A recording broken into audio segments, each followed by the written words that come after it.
This is the Insta360 X3, and it's probably one of the funnest cameras I've ever used. It records 360-degree video, and it comes with a mobile app that lets you easily edit your clips for cool shots like this.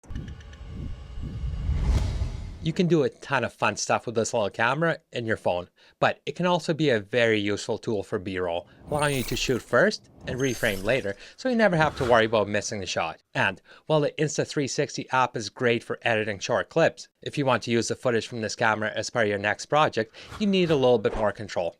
Fortunately, with just a couple simple steps, you can fully edit Insta360 videos in Final Cut Pro. Before you can import and edit your Insta360 footage in Final Cut Pro, your media needs to be formatted for equirectangular projection. For this, you'll need the Insta360 Studio app. Import your clips from your memory card into the Insta360 Studio. Select the clips you want to stitch together and hit the Export button. In the next window, you want to select Export 360 Video and pick your export format. H.264 and H.265 formats will give you smaller file sizes, but if you select ProRes, you'll export an uncompressed video file that will edit much smoother in Final Cut Pro. We'll also leave flow state stabilization selected, and make sure all the other options are disabled. Hit the Start Export button to export your clips and import them into Final Cut Pro. Here, you have a couple options. You can make a 360 VR project, or you can make a conventional HD project and reframe your clips. Let's try that. I'll press Command N to make a new project, give it a name, and select 1080p HD. Let's grab our first clip and drop it down into our timeline. By default, when you add an equirectangular clip to a conventional timeline, your field of view is set to 90 degrees and the camera is pointed forward. First, go to the video inspector, and in the orientation section, select your mapping type. Normal gives you a more traditional look with less distortion and allows up to 133-degree field of view. If you select Tiny Planet, the entire 360-degree sphere is mapped onto a flat plane for a Tiny Planet look. This is actually the mapping I prefer to use most of the time. Just gives you an option for a wider shot if you need one. With our clip selected, let's frame our first shot. First, use a field of view slider to set your field of view. To change the framing of your shot, you have a couple options. You can use the orientation controls in the inspector, or you can use the on-screen controls. To use the on-screen controls, open the Transform drop-down menu and select Orientation. You can now just click and drag in the viewer window to reframe your shot. You could also hold down the Shift key while dragging to lock either the X or the Y axes. If you need to rotate your shot, simply hold down the Command key and drag left or right to rotate your clip.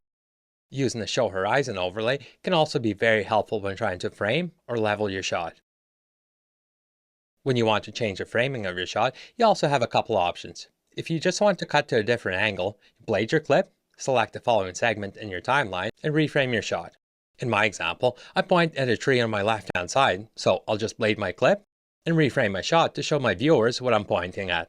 This time, I'll use the inspector controls.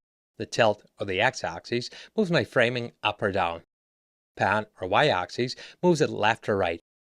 And roll or Z-axis rotates a clip. You can also change your field of view to narrower or a wider shot. Another way to change the framing of your shot is by keyframing. This way, instead of a cut, you get an animated camera move. In my clip, I'll use keyframes to lock onto the tree I'm pointing at as I walk by. Before we take a look at that, let me just take a few seconds to tell you about today's sponsor, Envato Elements. Envato Elements is an online subscription service that has this huge library of visual and audio assets you can use to make better videos. Whether you make videos for a living or it's just a hobby, Envato Elements has something to help you improve your edit. They have stock video, royalty-free music and sound effects, video templates, graphic templates, fonts, and so much more. And yes, they do have 360 video. The best part is you don't have to purchase each item individually. Everything Envato Elements has to offer is included for one low monthly price. You get unlimited downloads, and as long as you publish your video while you have an active subscription, all the assets you used in that video are licensed for the life of that video, even if you cancel your subscription. Trust me, this is one subscription that's worth every penny. Try it out, you won't regret it. Now back to Final Cut Pro. To animate the framing in your clip, move your playhead to where you want your animation to start, and in the inspector, click the down arrow beside Orientation Controls and select Add Keyframes. This keyframes all of your orientation parameters. Move your playhead a few seconds ahead and use either the on-screen controls or the orientation controls in the inspector window to reframe your shot. Here's what we have so far, and keep in mind, this entire sequence was edited from just one shot. Let's keep going. To go back to the first angle, play the clip in your timeline again, and this time, instead of adjusting our framing manually, we can just copy and paste attributes from our first shot. Select the first clip in your timeline, and press Command-C to copy it.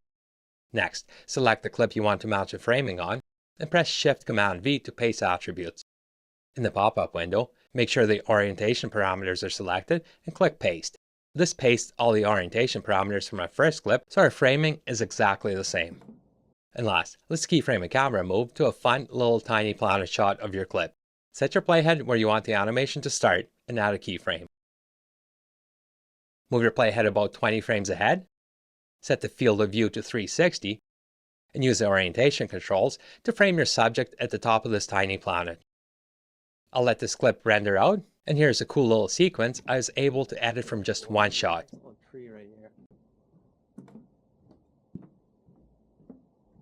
The Insta360 X3 is an amazing tool, and there's so much you can do with it. I have a feeling this little camera is getting a permanent spot in my camera bag. Thanks for watching. I'll see you back here next week.